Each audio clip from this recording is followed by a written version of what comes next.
Friends, welcome to my amazing session NCERT full explanation में। तो friends, अभी तक हम लोगों ने इन्वायरमेंटल इश्यूज का 5 लेक्चर कंप्लीट कर लिया। ओके, तो ये आपका 6 लेक्चर है।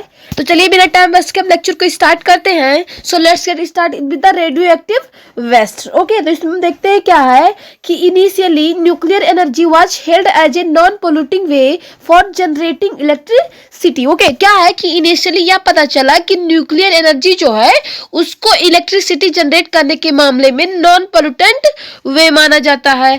Later on, it was realized that the use of nuclear energy has two very serious inherent problems. Okay, बाद में यह पता चला कि न्यूक्लियर एनर्जी के यूज में दो बहुत ज्यादा सीरियस इनहेरेंट प्रॉब्लम्स भी है। ठीक है, दो बहुत ज्यादा सीरियस इनहेरेंट प्रॉब्लम्स भी हैं। The first is accidental leakage as occurred in the 3 Mile Island and Chernobyl incidents, and the second is safe disposal of radioactive waste. Okay, जो फर्स्ट प्रॉब्लम थी वो क्या थी कि एक्सीडेंटल लीकेज की है। ठीक है, जो फर्स्ट प्रॉब्लम है वो एक्सीडेंटल लीकेज की है, जैसा कि 3 Mile Island एंड चेरनोबिल की इंसिडेंट हुआ था। एंड जो सेकंड प्रॉब्लम है वो रेडियो एक्टिव वेस्ट के सेफ डिस्पोजल की है। ठीक है, जो सेकंड प्रॉब्लम है वो रेडियो एक्टिव वेस्ट की सेफ डिस्पोजल की है। ओके, ये बात समझ आ गई आपको? तो आगे देखते हैं फ्रेंड्स क्या है कि radiation that is given up by nuclear waste is extremely damaging to organism because it causes mutation at a very high rate. Okay, क्या होता है फ्रेंड्स कि न्यूक्लियर वेस्ट से निकलने वाला जो रेडिएशन है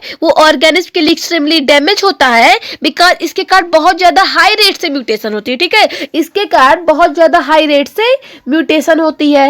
at high doses nuclear radiation is lethal but at lower doses it creates various disorder, the most frequent of all being cancer. Okay, क्या होता है फ्रेंड्स कि न्यूक्लियर रेडिएशन की जो हाई डोज है वो बहुत ज्यादा घातक होती है, बट जो लोअर डोज है उसके कारण बहुत ज्यादा डिसऑर्डर क्रिएट होते हैं। इसका सबसे अधिक फ्रीक्वेंट जो डिसऑर्डर है वो क्या है? कैंसर। ठीक है, इसका मोस्ट फ्रीक्वेंट डिसऑर्डर क्या है? कैंसर है। Therefore, nuclear waste is an extremely potent pollutant and has to be dealt with utmost caution. Okay, इसलिए nuclear waste extremely potent pollutant है एंड इसके ट्रीटमेंट में बहुत ज्यादा सावधानी की नीड है। ठीक है, बहुत ज्यादा केयरफुल होने की नीड है। ओके, ये बात समझ गए आप?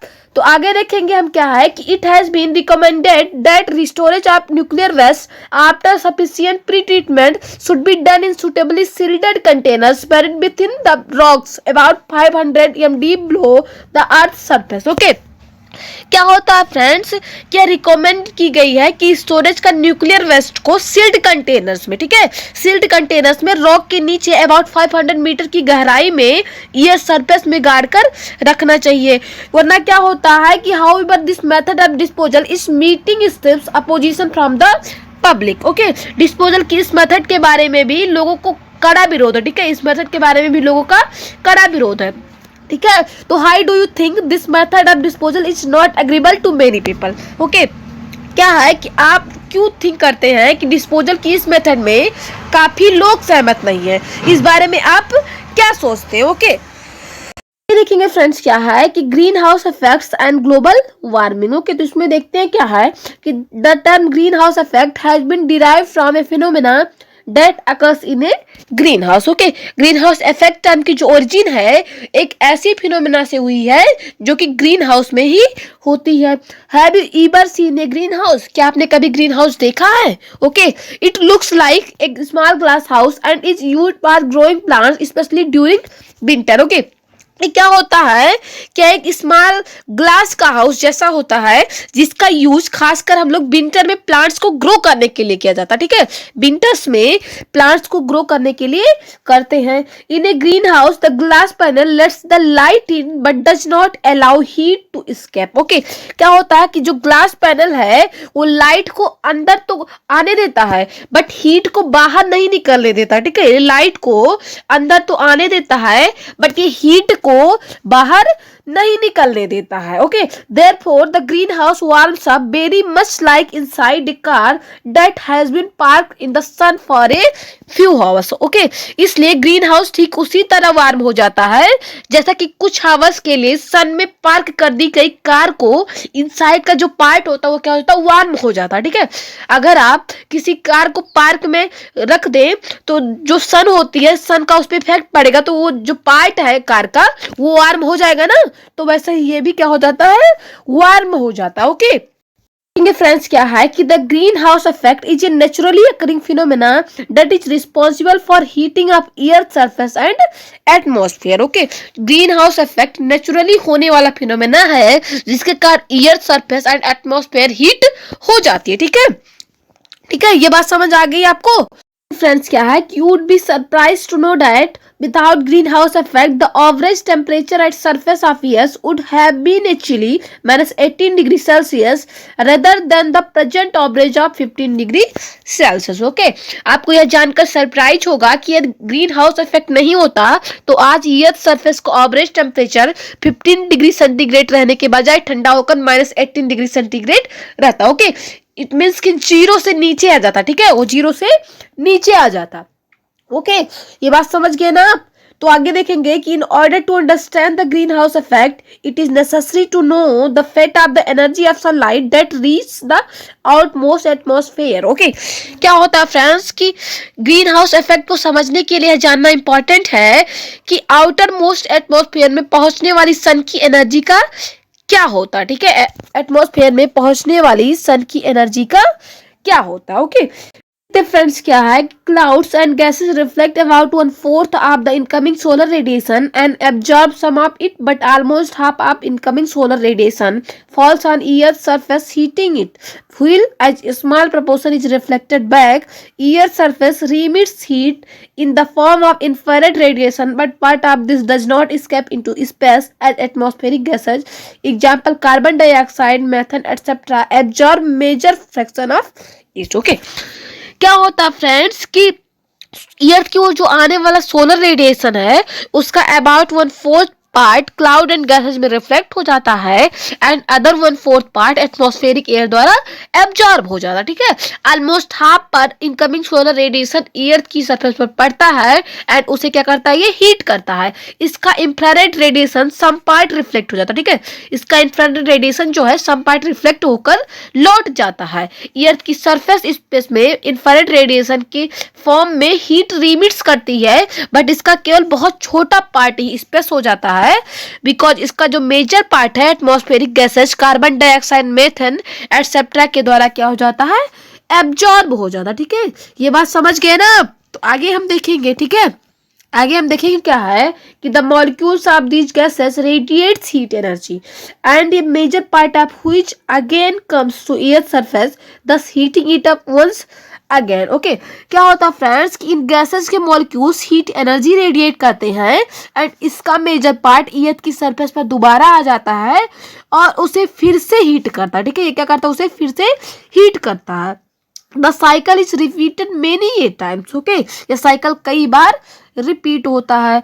The above mentioned gases, carbon dioxide and methane, are commonly known as greenhouse gases because they are responsible for the greenhouse effect. Okay, क्या होता है फ्रेंड्स कि ऊपर मेंशन किए गए गैसेस को कॉमनली ग्रीन हाउस गैसेस कहा जाता है बिकॉज इनके कारण ही ग्रीन हाउस इफेक्ट पड़ते हैं। ठीक है, इनके कारण ही क्या पड़ते हैं, ग्रीन हाउस इफेक्ट पड़ते हैं। ओके ये बात समझ गए ना आप। तो आगे देखेंगे क्या है कि increase in the level of greenhouse gases has led to considerable heating of Earth leading to global warming. Okay क्या होता है फ्रेंड्स कि ग्रीन हाउस गैसेस के लेवल में इंक्रीज होने के कारण अर्थ की सरफेस का टेम्परेचर जो है वो बढ़ जाता है। ठीक है, या फिर ऐसा भी कर सकते हो आप कि ग्रीन हाउस गैसेस के लेवल में इंक्रीज होने के कारण अर्थ की सरफेस का हीट जो है वो बढ़ जाता है जिसके कारण क्या होता है, ग्लोबल वार्मिंग होती है। ठीक है, जिसके कारण ग्लोबल वार्मिंग होती है। During the first century the temperature of Earth has increase by 0.6 degree Celsius, most of it during the last 3 decades. Okay क्या होता है फ्रेंड्स कि during the past century Earth के टेम्परेचर में 0.6 डिग्री सेंटीग्रेड इंक्रीज हुई है। इससे अधिक इंक्रीज लास्ट 3 डिकेड्स में हुई थी। ठीक है, इससे अधिक जो इंक्रीजनेस है वो लास्ट 3 डिकेड्स में ही हुई थी। Scientists believe that this rise in temperature is leading to deleterious change in the environment and resulting in odd climatic changes. Example: El Nino effects, thus leading to increased melting of polar ice caps as well as of the other places like the Himalaya snow caps. Okay, क्या होता है कि scientist का believe है कि temperature में इस increase से इन्वायरमेंट में डिलीटरियस चेंजेस होते हैं, जिसके रिजल्ट अर्थ climate change like E19 effect होते हैं। इसके result polar ice caps and other place like Himalaya की स्नो कैप्स को मेल्ट होना इंक्रीज होता है। ठीक है, इन सबका मेल्ट होना क्या हो जाता है, इंक्रीज हो जाता है। ठीक है, ये बात समझ गए ना। तो आगे देखेंगे क्या है कि many years this will result in a rise in sea levels that can submerge many coastal areas. The total spectrum of changes the global warming can bring about is a subject that is still under active research. Okay, बहुत years बाद इस सी level increase होगा जो कई coastal area को submerge कर देगा। ठीक है, जो कई कोस्टल एरिया को सबमर्ज कर देगा। ग्लोबल वार्मिंग से होने वाले चेंजेस का टोटल स्पेक्ट्रम अभी भी एक्टिव रिसर्च का सब्जेक्ट है। ठीक है, अभी भी एक्टिव रिसर्च का subject. Okay, how can be control global warming. Okay, हम लोग ग्लोबल वार्मिंग को किस टाइप कंट्रोल कर सकते हैं। The measures include cutting down use of fossil fuels, improving efficiency of energy usages, reducing deforestation, planting tree and slowing down the growth of human population. International initiatives are also being taken to reduce the emission of greenhouse gases into the atmosphere. Okay, क्या होता है friend कि इसका जो major है वो क्या है कि फॉसिल फ्यूल्स के यूज को कम करना है, एनर्जी एफिशिएंसी इंप्रूव करना, डिफॉरेस्टेशन को रिड्यूस करना and planting tree and human की ग्रोथ को कम करना। ठीक है, एटमॉस्फेयर में ग्रीन हाउस गैसेस के इमिशन को कम करने के लिए इंटरनेशनल अटेम्प्ट्स भी किए जा सके हैं। ठीक है, इंटरनेशनल प्रयास भी किए जा रहे हैं। ओके, समझ में आ गया आपको बात। तो फ्रेंड्स, आज का लेक्चर भी पे समाप्त करते हैं। Thank you.